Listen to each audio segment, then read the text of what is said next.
Здравейте хора, аз съм Мънки. Това е първият ми клип. И днес ще ви покажа как се играе Майнкрафт. Да, това ще ви покажа.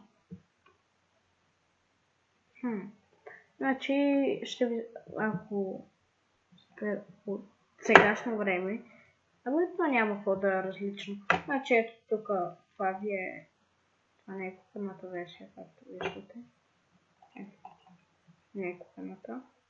Значи, първо ще ви пусна и това нещо. Тук си въвеждате как ще ви е ник. Аз съм Симон.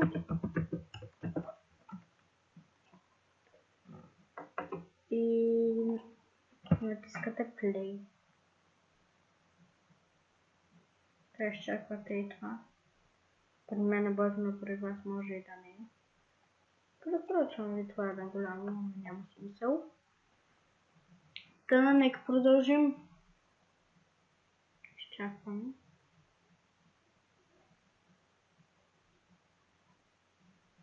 Трябва да изчакате малко, докато ви заради играта.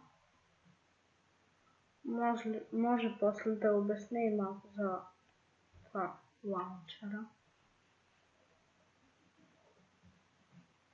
Ето, пусна се. Да, виждате, на Windows 10 съм и премина. Беше ми кеф, исках да видя какво. Как беше? Преди бях 8.1, ама беше вече почти година. Плюс това аз трябва да съм не старомоден, а да вървя с крак с модата. Затова не съм примерно на XP.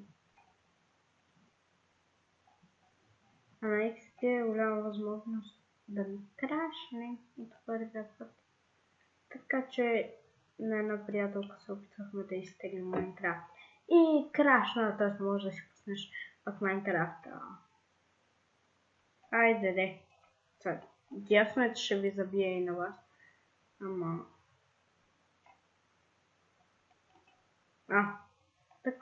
Така. Това си го пускате на цял канал. И самостоятелна игра. Не, айде да почнем. Ето така. От този ред, така и така. Най-накрая. Значи, това е бутон за изход от играта, който излиза. Мисъл работи. Това са настройките. Това са ви настройките, в които истинското е на Settings, това е Tube Game. Тук е персонализиране на скина. Ако имате скин, тук може да решавате какво да е включено. Аз ако се изключа шапката, няма да имам микрофон. Няма да имам слушалки на скина. Сега няма да го имам този скин тук в World. Ще съм Алекс. Но в сървъри, ако няма бот за скинове, това е една ясно нещо. Ето, сега ще ви покажа. Аз съм си спрял звука, ли бе? Значи това ще ви е така.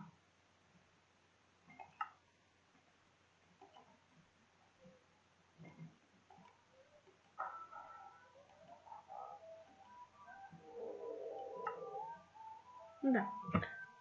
Това е музичка спокойна. Но аз ще си я махна. Вие можете да си оставите. Тези може като за първата игра. Това да го настроите на така. Ще ви покажа.